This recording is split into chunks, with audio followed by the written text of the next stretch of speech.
Hello everyone, welcome back to my new blog. তো সকালবেলা এক কৌটো বিস্কুট নিয়ে বসেছি চা খেতে, কিন্তু আদৌ একটার বেশি আমি খেতে পারি না। আমি বিস্কুট খাই না, মাঝে মাঝে মুড হলে খাই। তো আজকে হচ্ছে আমার ফাইনাল এক্সামের ফার্স্ট ডে। যেহেতু ইন্টারনাল এক্সাম আমি অনেক লেটে ভিডিওটা আপলোড করেছি, তো এই ভিডিওটাও লেটেই হয়ে গেছে। তো সবাইকে কান ধরে সরি।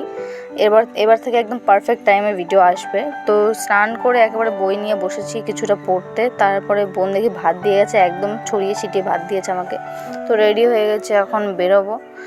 তো বেরিয়ে দেখো স্কুলের আশেপাশে এখানে এসে, যেহেতু স্টেশনে যেতে হবে, স্টেশনে গিয়ে তারপরে আমি ট্রেনে উঠে তারপরে আমি কলেজ যাই। সেটা আমার অনেক ভিডিওতে দেখেছো তোমরা।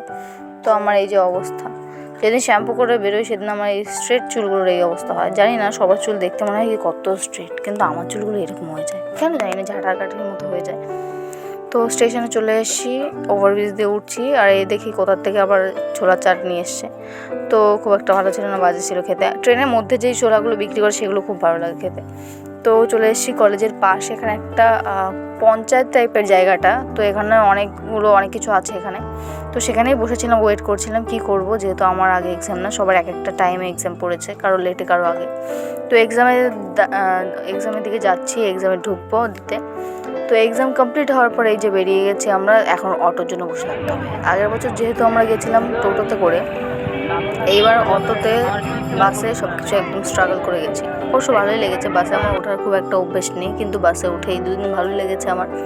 তো যে কলেজের সামনে অনেক লোক, লাস্টে আমরা সবার লাস্টে বেরিয়েছি, কারণ অটো পাচ্ছিলাম না। তো অটো পেয়ে গেছে অবশ্যই, আর ফাঁকাই ছিল অটোটা। তো এ দেখো কি একটা ফাজলাম শুরু করেছে, মুখ তুলছে, নাক দেখাচ্ছে। আরে জানি রে তুই পিচাস, নতুন করে দেখানোর কি আছে। তো যাই হোক, আমরা বাড়ির দিকে রওনা দিলাম। আর আমার ভিডিও ছোট ছোট হওয়ার কারণ হচ্ছে, ম্যাক্সিমাম সময় যেহেতু পরীক্ষা দিতে গেছি, সবসময় তো আর ক্যামেরা অন করে ভিডিও করা সম্ভব না। লোকে হাসাহাসি করে বলবে দেখো পরীক্ষা দিতে এসে ও ব্লগ করছে।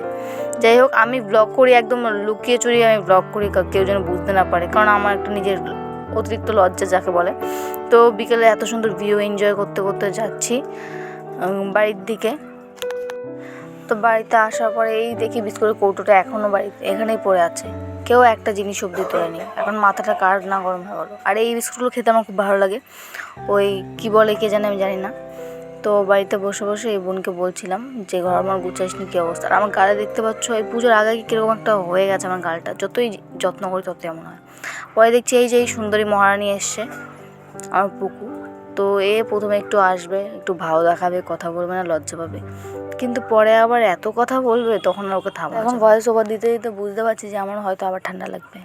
হাই গাইস, যে কী করি আমি, আমার কপালে শান্তি নেই একটু। তো বিকেলবেলা পড়িয়ে এসে আমার সব ডিউটি শেষ করে, শরীরটা যেহেতু ভালো না, মাকে বলেছিলাম খিচুড়ি বানাতে। তো খিচুড়ি বানিয়েছে কুমড়ো দিয়ে, আর এইটা আমি খেয়ে শেষ করছি। তোমরা ভিডিওটা একটা লাইক করে দিয়েছো।